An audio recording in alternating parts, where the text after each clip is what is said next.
कि या तो मुसलमान बनो नहीं तो जहन्नुम में जाओ। यानी कि अगर आप मुसलमान नहीं हैं तो कुरान और हदीसों के मुताबिक आपका नरक में जाना, जहन्नुम में जाना ये तय है, चाहे आप कितने भी अच्छे इंसान क्यों ना हो। अल्लाह का सम्मान करती हूँ पर उन्हें मानती नहीं हूँ, मेरे इष्ट वो नहीं है। अस्सलाम वालेकुम रहमतुल्लाहि व बरकातुहू। गाइस, आज की वीडियो में आप देखेंगे एक इंडियन न्यूज़ एंकर ने एक एतराज़ उठाया कि मुसलमान लोग कहते हैं कि जितने मुसलमान हैं वो जन्नत में जाएंगे और गैर मुस्लिम जहन्नम में जाएंगे।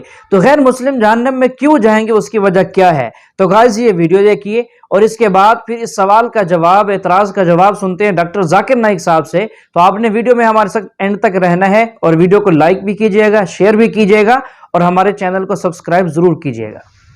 कई बार इस तरह की बातें सामने आती हैं कि या तो मुसलमान बनो नहीं तो जहन्नुम में जाओ। यानी कि अगर आप मुसलमान नहीं हैं तो कुरान और हदीसों के मुताबिक आपका नरक में जाना, जहन्नुम में जाना ये तय है, चाहे आप कितने भी अच्छे इंसान क्यों ना हो। दुनिया में दो तरह के लोग हैं, एक मुसलमान और बाकी दूसरी दुनिया। और जो दूसरी दुनिया है वो नरक में जाएगी, जहन्नुम में जाएगी। मैं अल्लाह की बजाय, ठीक है मैं अल्लाह का सम्मान करती हूँ, लेकिन उनकी बजाय मेरी आस्था जो है वो भगवान राम, कृष्ण या किसी में भी, या गुरु गोविंद में हो सकती है, किसी में भी हो सकती है, ईसा मसीह में हो सकती है। तो फिर क्या मैं जन्नत में जाने लायक नहीं रह जाऊंगी? क्योंकि मैं अल्लाह का सम्मान करती हूँ पर उन्हें मानती नहीं हूँ, मेरे इष्ट वो नहीं है। मेरा सवाल ये है कि इस्लाम शास्त्र अनुसार अगर कोई इस्लाम आदमी अच्छे काम करते हुए मर जाए तो उससे जन्नत प्राप्ति होती है, बिल्कुल सही तरीके से। अगर कोई गैर मुस्लिम जैसे हिंदू अच्छे काम करते हुए मर जाए तो उसी को क्या सर प्राप्ति होगी? I want to clear answer of this my question please sir. भाई साहब का बहुत अच्छा सवाल है कि अगर मुसलमान अच्छे काम करते हुए मर जाता है तो उससे जन्नत मिलती है, जब हिंदू अच्छे काम करते मरता है तो क्या मिलता है उससे, ये इसका सवाल है। भाई साहब हर एग्जामिनेशन में कुछ ना कुछ शराइत होते हैं। मिसाल के तौर पे मैं जब 10th स्टैंडर्ड पास किया आईसीएसई में सन 1982 में, मेरे 6 सब्जेक्ट थे मुझे पास होने के लिए, minimum 6 subject, English, history, geography, mathematics, science, Hindi, ये 6 सब्जेक्ट थे जो कंपलसरी थे। इसी तरीके से जन्नत में जाने के लिए 4 शराइत है। जन्नत में जाने के लिए सूरे अल असर सूरा नंबर 103 आयत नंबर 1 से 3 तक में लिखा है, वल अस्र इन्नल इंसान लफी खुस्र इल्ला लज़ीना आमनू व आमिलु सॉलिहाती व तवासौ बिल हक़्क़ि व तवासौ बिस सब्र। अल्लाह ताला कसम खाते हैं ज़माने की, वक्त की, कि आदमी खसारे में है। सिर्फ वो लोग नजात पाएंगे जो लोग के पास 4 चीज़ें हैं। नंबर 1 ईमान, नंबर 2 अमल सॉलिहात, अच्छे अमाल करना, नंबर 3 वतवासौ बिल हक़, लोगों को अच्छाई की तरफ बुलाना, और नंबर 4 वतवासौ बिस सब्र, लोगों को सब्र की तरफ बुलाना। तो जन्नत में जाने के लिए सूरे अल असर के मुताबिक 4 चीज़ों की ज़रूरत है। ईमान, मानना कि खुदा एक है, मोहम्मद सल्लल्लाहु अलैहि वसल्लम आखिरी पैगंबर है, बुत परस्ती गलत है। नंबर 2 अच्छे अमाल, नंबर 3 वतवासौ बिल हक़, दावा देना, नंबर 4 वतवासौ बिस सब्र। इन चारों चीज़ों में से एक भी चीज़ कम है तो आप जन्नत में नहीं जाएंगे। अगर अल्लाह ताला माफ़ करना चाहता है ग्रेस मार्क्स देख के तो अलग बात है। अल्लाह ताला फरमाते सूरह निसा में सूरा नंबर 4 आयत नंबर 48 में और सूरह निसा सूरा नंबर 4 आयत नंबर 116 में कि अल्लाह अगर चाहे तो कोई भी गुनाह को माफ़ कर सकते, लेकिन शिर्क को कभी नहीं माफ़ करेंगे। तो आम तौर पे जन्नत में जाने के लिए 4 चीज़ की ज़रूरत है। आपको शिर्क नहीं करना चाहिए। तो अगर एक आदमी को 4 में से 3 चीज़ में अच्छे मार्क्स मिले, मिसाल के तौर पे मैं 10th स्टैंडर्ड के अंदर 6 सब्जेक्ट में से 5 सब्जेक्ट में 100% मिले मुझे और एक सब्जेक्ट में मैं फेल हो गया हूँ, एक सब्जेक्ट में मिलता है 5 आउट ऑफ 100, तो क्या मैं एग्जामिनेशन में पास होगा भाई साहब? नहीं सर। मैं 10th स्टैंडर्ड पास होगा? नहीं। नहीं। क्यों नहीं? लेकिन मुझे 5 में तो 100% मिले।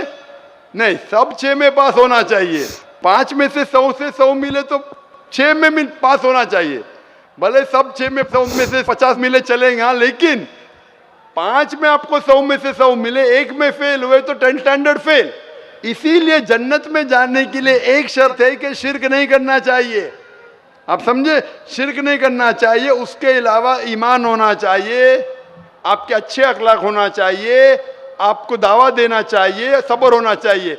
आप बोले एक इंसान अच्छे काम करता है, ना चोरी करता है, मदद करता है, चैरिटी देता है, लेकिन शिर्क करता है, अल्लाह के अलावा, खुदा के अलावा, ईश्वर के अलावा किसी और की इबादत करता है, तो जन्नत में जा ही नहीं सकता है।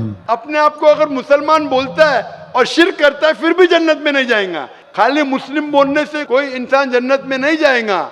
मुस्लिम बोलने के बावजूद उसे शिर्क नहीं करना होगा, ईमान लाना होगा, अच्छे अमाल करना होगा, दावत पेश करना होगा और सब्र की दावत भी पेश करना होगा। ये सब होंगे तो जन्नत में जाएगा, वरना नहीं जाएगा। मेरा मन में बहुत दिन से कुछ सवाल है मेरा धर्म के प्रति, और जो स्वर्ग और नर्क के बारे में बार बार बोला जाता है, ये सचमुच क्या स्वर्ग और नर्क कहीं पर है, ये मैं जानना चाहता हूँ, या ये डर है जो इंसान को गलत काम करने से रोकता है। इसके बाद मूर्ति पूजा के कारण रामदेव बाबा जी बोलते हैं, श्री श्री रविशंकर भी बोलते हैं कि मूर्ति पूजा, जैसे कि जो मूर्ति है जो अपना कर्म किया है, पहले धर लीजिए कि हम लोग कृष्ण को मानते हैं, तो कृष्ण ने जितना कर्म किया है, अगर हम मूर्ति को देखते हैं तो उसको गुण जो है वो हमें याद आने लगता है। तो ये पॉजिटिव बोलते हैं कि मूर्ति को देखने से उसके अंदर में जो अच्छाई गुण था वो हम में जाग जाता है और हम वैसा ही बनना चाहते हैं, अच्छा बनना चाहते हैं। भाई साहब ने दो सवाल पूछा है। पहले सवाल ये है कि क्या स्वर्ग और नरक असली में है या सिर्फ डर पैदा करने के लिए इंसानों के लिए है? स्वर्ग और नरक असली है, जन्नत और जहन्नम असली है, और असली चीज भी डर पैदा करती है। जरूरी नहीं कि वो बनावटी होना चाहिए, असली है। और इसमें जो लोग गलत करेंगे वो नरक में जाएंगे, जो अच्छा काम करेंगे स्वर्ग में जाएंगे। जहां तक कि दूसरा सवाल है कि रामदेव बाबा और श्री श्री रविशंकर कहते हैं कि श्री कृष्ण को जब उसकी तस्वीर को देखते हैं, मूर्ति को देखते हैं, जो अच्छे काम किए वो याद आते हैं और आप उनके जैसा बन जाते हैं। ये कह रहे श्री श्री रविशंकर और रामदेव बाबा। आप श्री श्री रविशंकर में मानेंगे या वेद में मानेंगे?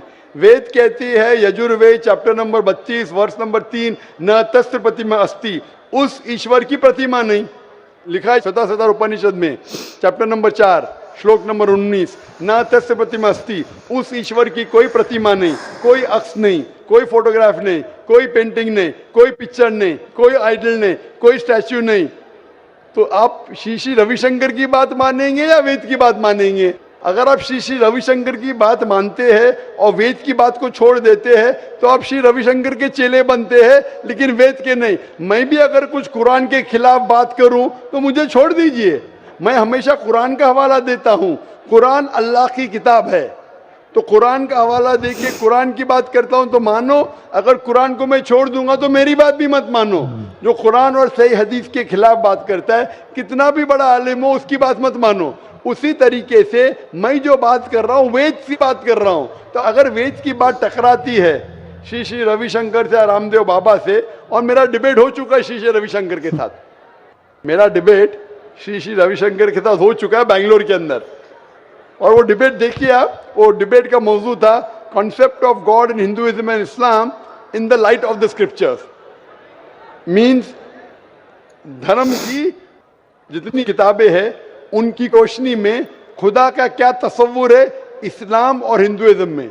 और मैंने इतने हवाले दिया वेद के, हिंदू धर्म क्या कहता है। आप वो डिबेट देखिए और आप ही फैसला कीजिए कौन हक के ऊपर है।